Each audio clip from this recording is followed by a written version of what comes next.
নমস্কার বন্ধুরা, সতীশনাথ ফ্যামিলি কিচেনে আপনাদের সবাইকে স্বাগতম। আমার আজকের রেসিপি হলো খুবই লোভনীয় মুখরোচক কর্ন চাট বা ভুট্টা মাখা। রেসিপিটি যদি ভালো লেগে থাকে তাহলে অবশ্যই একটা লাইক করে দেবেন, একটা ছোট্ট কমেন্ট করে জানাবেন। আর যদি চ্যানেলে নতুন বন্ধু হয়ে থাকেন তাহলে প্লিজ বন্ধুরা চ্যানেলটি সাবস্ক্রাইব করে পাশে থেকে যাবেন।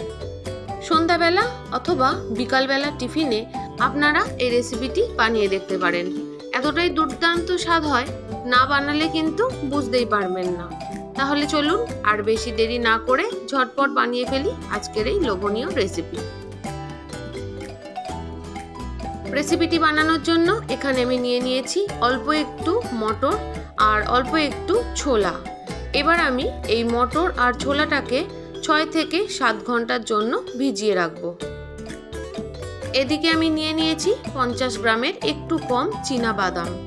এই বাদামগুলোকে আমি ভেজাবো না, বাদামগুলোকে আমি কি করি সেটা জানার জন্য অবশ্যই সম্পূর্ণ ভিডিওর সাথে জুড়ে থাকুন। এবার আমি এখানে নিয়ে নিয়েছি 200 গ্রাম ছাড়ানো কর্ন বা ভুট্টা। এখানে এটা কাঁচা ভুট্টা আছে। এই ভুট্টাগুলোকে আমি খুব ভালো মতো করে ধুয়ে নেব। এদিকে দেখুন 6-7 ঘন্টা বাদে ছোলা আর মটরটা সুন্দর মতো ভিজে গেছে। এবার আমি গ্যাসের মধ্যে একটা ফ্রাই প্যানে অল্প একটু জল বসিয়ে দিয়েছি, দিয়ে দিলাম কর্ন বা ভুট্টা, সাথে দিয়ে দেব ভিজিয়ে রাখা মটর। এবার এই দুটোকে একসাথে আমি খুব ভালো মতো করে সেদ্ধ করে নেব যতক্ষণ না পর্যন্ত নরম হয়ে আসবে। ভুট্টা আর মটরটা সেদ্ধ হতে থাক, ততক্ষণে আমি ভুট্টা মাখা বানানোর জন্য বেশ কিছু জিনিস কেটে নেব। প্রথমেই আমি নিয়ে নিয়েছি অল্প একটু গাজর। এই গাজরটাকে আমি যতটা সম্ভব ঝিরিঝিরি করে কেটে নেওয়া যায় ততটা সম্ভবই আমি ঝিরিঝিরি করে কেটে নেব।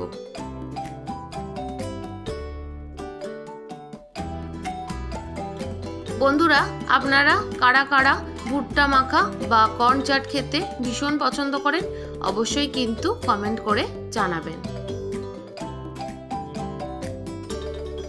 দেখুন বন্ধুরা, সমস্ত গাজরটাকে আমি এই রকম ভাবে চিরি করে কেটে নিয়েছি।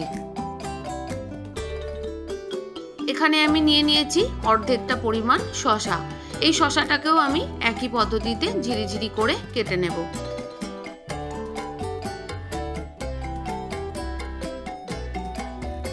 যে সকল বন্ধুরা প্রত্যেক দিন আমার ভিডিওর সাথে সম্পূর্ণভাবে জুড়ে থাকেন তাদের সবাইকে জানাই অনেক অনেক শুভেচ্ছা, অনেক ভালোবাসা। আর যে সকল বন্ধুরা আজ আমার চ্যানেলে প্রথম এসেছেন প্লিজ বন্ধুরা রেসিপিটি ভালো লাগলে অবশ্যই কিন্তু সাবস্ক্রাইব করে পাশে থেকে যাবেন। শসাগুলো সুন্দর মতো করে কেটে নেওয়া হয়ে গেছে। এখানে আমি নিয়েছি একটা ছোট্ট সাইজের টমেটো। এখানে আমি অর্ধেকটা পরিমাণ টমেটো নেব, বাকি টমেটোটা আমি নেব না। টমেটোটাও আমি ছোট ছোট করে কেটে নিচ্ছি।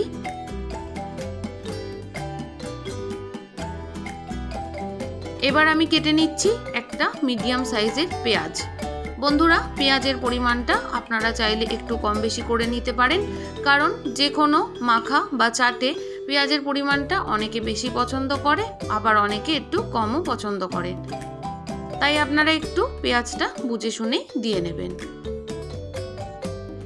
পেঁয়াজগুলো আমার সুন্দর মতো করে কেটে নেওয়া হয়ে গেছে। এদিকে ভুট্টা আর মটরটাও আমার সেদ্ধ হয়ে গেছে। মোটামুটি 15 মিনিটের জন্য আমি সেদ্ধ করে নিয়েছি। এবার আমি আপনাদের একটু দেখিয়ে দেব যে কিরকম সেদ্ধটা আমি করেছি।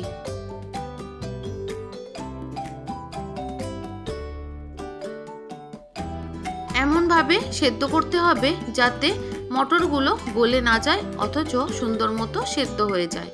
এদিকে ভুট্টার দানাগুলো সুন্দর মতো সেদ্ধ হয়ে গেছে। হাত দিয়ে হালকা করে চাপ দিতেই কিন্তু ভেঙে গেছে। এবার আমি এই ভুট্টাগুলো আর মটর কড়াইগুলোকে সুন্দর মতো জল ঝরিয়ে একদম ঠান্ডা করে নেব। ভুট্টা আর মটরটা ঠান্ডা হতে থাক, ততক্ষণে আমি এখানে একটা ভাজা মশলা বানিয়ে নেব। তার জন্য আমি এখানে দিয়েছি 1 চামচ গোটা ধনে, 1 চামচ গোটা জিরে আর দিয়েছি 2টো শুকনো লঙ্কা। খুব ভালো মতো করে ড্রাই রোস্ট করে নিয়েছি। এটাকে এবার আমি গুঁড়িয়ে নেব। আবার এদিকে আমি ভেজে নিচ্ছি চীনা বাদামটা। চীনা বাদামগুলো কিন্তু তেল ছাড়াই আমি ভেজে নিচ্ছি। আপনারাও কিন্তু অবশ্যই তেল ছাড়াই চীনা বাদামগুলো ভেজে নেবেন। খুব ভালো মতো করে চীনা বাদামগুলো ভেজে নিয়ে খোসাগুলো ছাড়িয়ে নেব। খোসা ছাড়ানো চীনা বাদাম দোকানে কিনতে পাওয়া যায়, আপনারা চাইলে সেটা কিনেও ব্যবহার করতে পারেন। এখানে আমি নিয়ে নিয়েছি একটা বড় সাইজের আলু। আলুটা আমি খোসা শুদ্ধই সেদ্ধ করে নিয়েছিলাম। ঠান্ডা হয়ে যাওয়ার পর খোসাগুলো আমি ছুলে নিচ্ছি।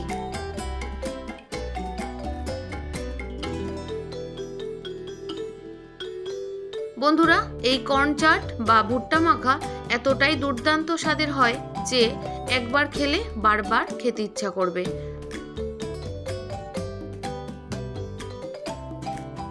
এবার আলুটাকে আমি ছোট ছোট ডুমডুম করে কেটে নিচ্ছি।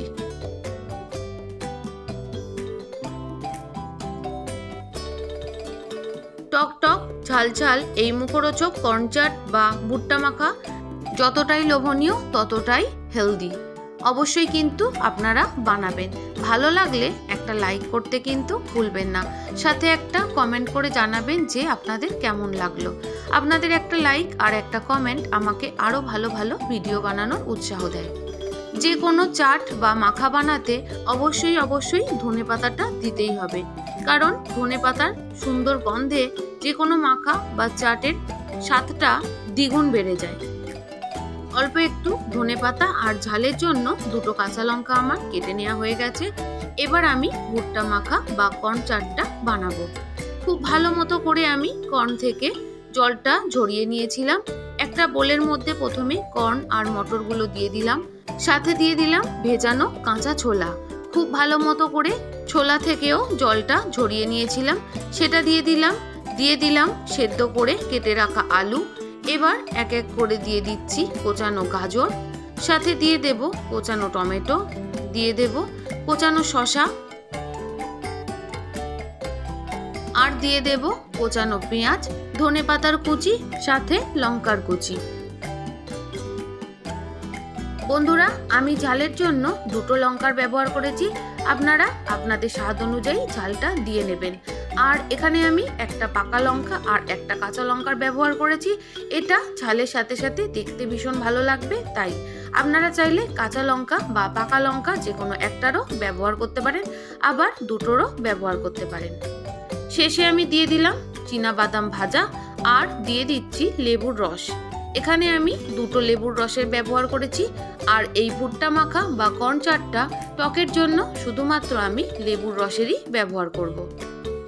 খুব ভালো মতো করে লেবু থেকে রসগুলো আমি চিপে চিপে মাখার মধ্যে দিয়ে দিচ্ছি। এবার আমি দিয়ে দিচ্ছি 2 চামচ ভাজা মশলা। যে ভাজা মশলাটা আমি আপনাদের বানিয়ে দেখালাম, সেই ভাজা মশলাটা আমি গুঁড়িয়ে নিয়েছিলাম, সেখান থেকেই আমি 2 চামচ দিয়ে দিলাম।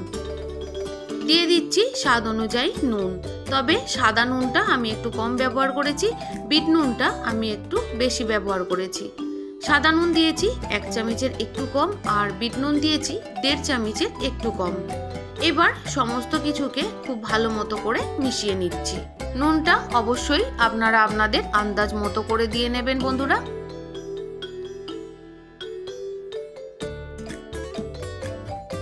বন্ধুরা, আমরা যখন দোকান থেকে এই ধরনের ভুট্টা মাখা বা কর্ন চাট কিনে খেয়ে থাকি, তখন এই মাখা থেকে একটা সুন্দর মশলার গন্ধ আসে, সেটা হচ্ছে এই ভাজা মশলা।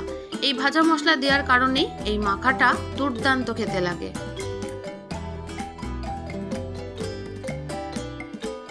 বন্ধুরা, দোকান থেকে কিনে আমরা প্রায় সময়তেই খেয়ে থাকি, তবে বাড়িতে বানিয়ে বাড়ির সবার সাথে বসে মজা করে খাওয়ার আনন্দটাই কিন্তু আলাদা।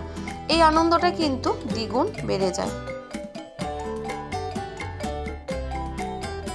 এবার ভুট্টা মাখাটা আমি আরেকটা বাটির মধ্যে নিয়ে সুন্দর মতো করে সাজিয়ে নেব। ভুট্টা মাখাটা অন্য একটা বাটিতে নিয়ে নিয়েছি। ওপর থেকে ছড়িয়ে দিচ্ছি সামান্য পেঁয়াজ কুচি, সামান্য শসার কুচি, দিয়ে দিচ্ছি অল্প একটু ভাজা মশলার গুঁড়ো, আর দিয়ে দিচ্ছি অল্প একটু বিট নুনের গুঁড়ো। আপনারা যদি আর একটু বেশি ঝাল খেতে পছন্দ করেন, সেক্ষেত্রে আপনারা অল্প একটু কাঁচা লঙ্কার কুচিও দিয়ে নিতে পারেন। আর দিয়ে দিচ্ছি ওপর থেকে একটু ঝুরি ভাজা, আর দিয়ে দিচ্ছি বাদাম ভাজা। তৈরি দুর্দান্ত স্বাদের ভুট্টা মাখা বা কর্ন চাট। আমার সাথে এতক্ষণ ধৈর্য ধরে থাকার জন্য আপনাদের সবাইকে অসংখ্য অসংখ্য ধন্যবাদ। আপনারা সবাই ভালো থাকুন, সুস্থ থাকুন। কাল আবারও আসছি একটা নতুন কোনো সহজ রেসিপির সাথে।